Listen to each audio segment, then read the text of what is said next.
Hey guys, it's Bill. I'm going to try and do something here, which is, as you can see, we have over here. Oops, over here. That way is it's kind of backwards. So over that way, and I don't want to get too far because then I'm out of my shot.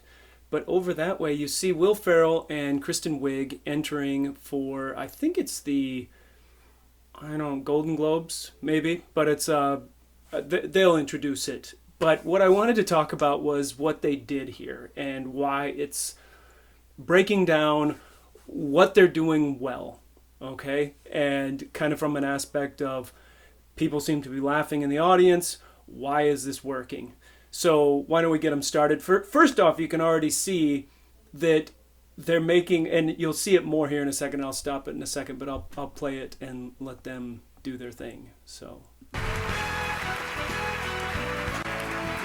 Everybody.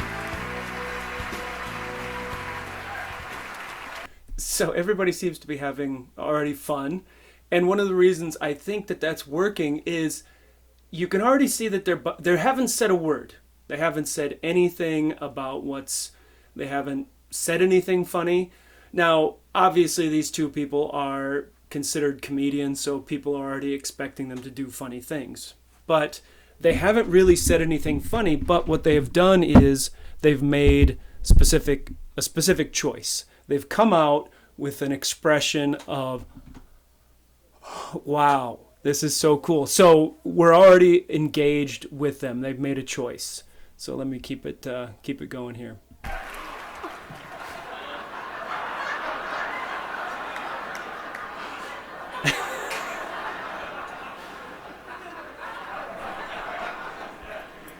It is our. And before we go on, the other thing they did, so they made that choice, they lived in that moment, and then they engaged with each other in that moment and just looked at each other there, and also they're so relaxed. So we feel very comfortable in their comedic hands. So they're not pushing, they're just being. Our distinct honor to be presenting tonight in the category of Best Performance by an Actress in a Motion Picture.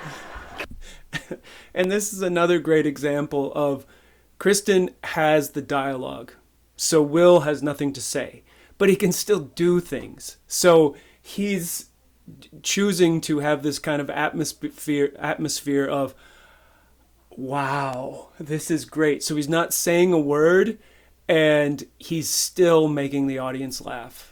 Comedy or musical.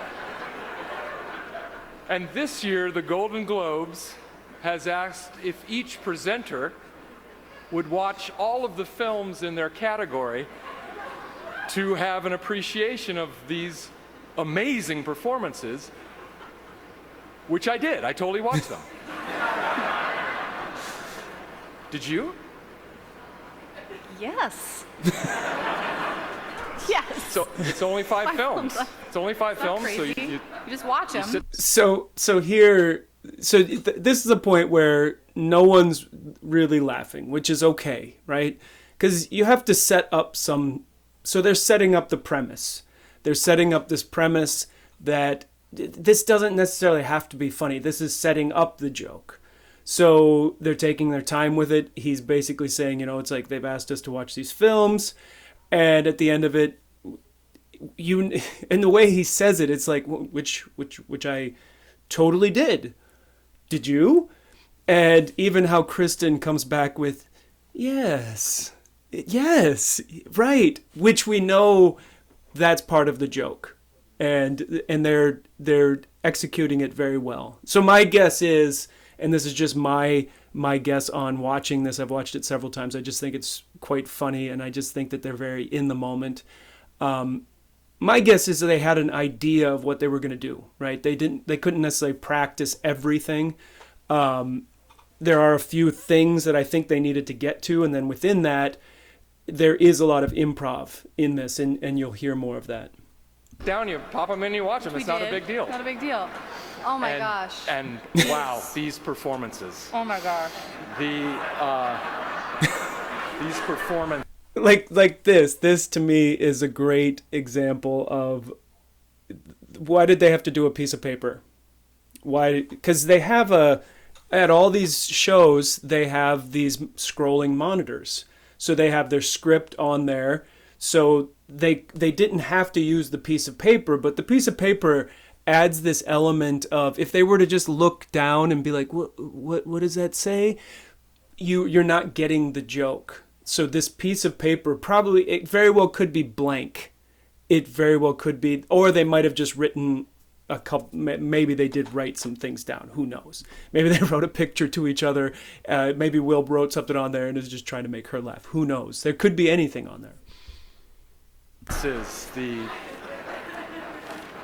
Emily Blunt. Salmon fishing in the Yemen. Emily Blunt, always beautiful, always amazing. And when the salmon are coming out, when the bad guy comes, and the salmon's like,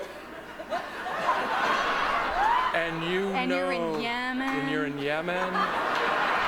So this is a improv game, which there's multiple ways of doing this, but one of them is there's a game where you try to match what the other person is saying. So you will be saying, let's say sometimes you have to say everything at the same time, which they don't do all the time here, but then you also hear them listening. One of them will say a word, or the salmon, and she comes in with yes-anding it, yes, and the bad guys come, and then they react to it. They react how they would, in the sense of if one of them says something that's kind of funny, they will react to it, and then also repeat each other, and then it's kind of like, I've added the salmon, I've yes-and the salmon, then now I'm gonna add the bad guys, and I'm yes-anding the bad guys.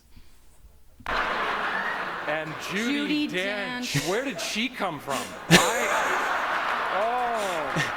Now I want to say I feel Will might have thought about that one before. Not saying that he couldn't have thought about it in the moment, but let's say that's the only thing he thought about for Judy Dench and didn't tell Kristen. So Kristen's reaction, I feel, is quite real. You could just see her just be like, where did she, because we all know it's like Judy Dench. Everybody knows Judy Dench. She's been around. She's been an actress for years. So he's playing the fool on that one. Well, he's doing it very well. Unknown. Amazing. Used to be a police officer, and her first movie, Best Exotic Marigold Hotel, and gosh. She comes into town. And she's on that tractor and the marigolds everywhere. Are just in her hair. And she comes in that one scene, that she scene looks at the town people and she's like, she says, you get out of here. Get out. So that's a great example. So Judy Dench, so they get to the point of when she comes into, there's marigolds. Oh, and they're marigolds, and they're everywhere in her hair. They keep upping each little thing that they're adding, and they're not straying too far. They're keeping it very simple. So I think that also makes it funny, is that it doesn't go crazy. They're kind of trying to get into the story, and then this is the first example within this segment of, it's the first example of where they've when she's on the tractor, and then she says to the townspeople, and you can feel that they're sensing each other's energy, and then one of them puts the finger up, and very quickly the other one does too, and then it's like, you get out of here, and then that becomes a thing that they say together, which is so they're doing very well at this. Jennifer Lawrence. Oh my gosh, love Jennifer Lawrence. J-Law, love her. Silver Linings Playbook. Oh my gosh. And the silver. I thought it was an animated film. The silver that she's collected, she's and over time, and they try to take it, and she says, in. "No, that's my cookbook." Yes. And she comes in, and she's says, "You get out of here." So here's an example of, as they were going, the silver, and they're reacting to these words. And then she was trying to start the little "you get out it," because they're trying to do a callback of every film is going to be "you get out of here," and he goes, and she said, "No, that's my cookbook." And you could see her go like, okay, so we're onto a cookbook, and then they do get to "you get out of here." You get out. She means it. I've watched this a few Maggie times. Smith in the Quartet. And The Quartet. no one knows what the Quartet is.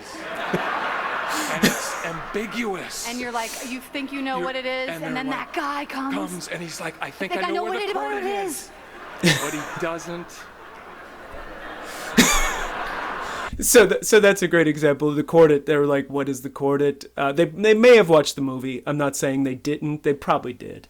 But still, the Quartet, what is a Quartet? I don't know. I'd have to look it up if I was going to really answer that. So they you could hear them kind of trying to figure out, and then he comes and he says, I know what the Quartet, and they keep yes-anding each other, and then they go, but I don't know what it is at the same time, or whatever they just did at the same time. Actually, I want to rewind it so I can see that. You think you know what it is, and then that guy comes. And he's like, I think I know what the Quartet is. That's what he doesn't. So they I think I know what the Quartet, but they said a little different wording, which to me again shows that they're trying to improvise together and build these things on the spot. And they were like, okay, I think this is where he's going. I think this is where Will's going, and he's probably thinking, I think this is where she's going. And they were just one word off, which again adds to the truth of it. That they're, and then he throws in that the ending where it's like, but he didn't. And then they go back to the paper. So they're back. So the paper keeps being a prop that sets up this that they don't know. And I think it's set up for this next one. Kind of solely, but you watch and see. And what does that say? I don't. Meryl Streep. Meryl Streep. Do you see what I'm saying? I think they set that whole thing, having the piece of paper, because it could be on the scrolling screen. They wouldn't have had to have looked down on something, but they were probably thinking, well, what could we do with this one? Maybe just having a kind of a set joke in there where they mispronounced her name as a joke, and that I think that was probably set up. Hope Springs, and she's the sassy sheriff. Sassy sheriff. I'm Hope Springs. And Tommy Lee Jones. That accent, and that town. The town. She comes in on the horse, and that scene where she looks at the town people. You get out of here, you are. You get out of here. So what I love about this is you get out of here. They've done it 3 times. So comedy comes in threes. So this is the 3rd time they've done it, and every single time they slightly adjusted it. I'm blanking for a second on what it was in the second one, but they added something at the end. Oh, and she means it. But I think and I think that was kind of the difference, and she means it. But on this one, how he said Hope Springs, she's a sassy Southern sheriff. So they kind of added that element to it. So when, especially Will on that, when he was doing the voice, he added a Southern accent or a Southern dialect to "you get out of here," so that you're not doing the exact same thing, but you're kind of changing it per movie or per kind of idea. Once again, here are the nominees. So, well, we don't have to watch it again, but I could. So that was kind of my breakdown as an improviser / looking at the comedy of this. And I've watched this several times, and I just think it's funny. They're easy to watch. They're comfortable. They're so comfortable. My guess is they had a little bit of the concept and nothing that was completely planned, and then that's where trying to see what comedy would arise from it. Now, if someone else was jumping into that position, you're in front of all these famous actors, you'd probably be pretty nervous. The thing that I would say to them, or that they have going, is they've been doing this for years. They're very good improvisers. They did Saturday Night Live for years, so they're used to being up in front of and working with famous actors, and so they're able to keep comfortable and calm and relaxed. So that's my breakdown. Thanks, guys. Hope you enjoyed it.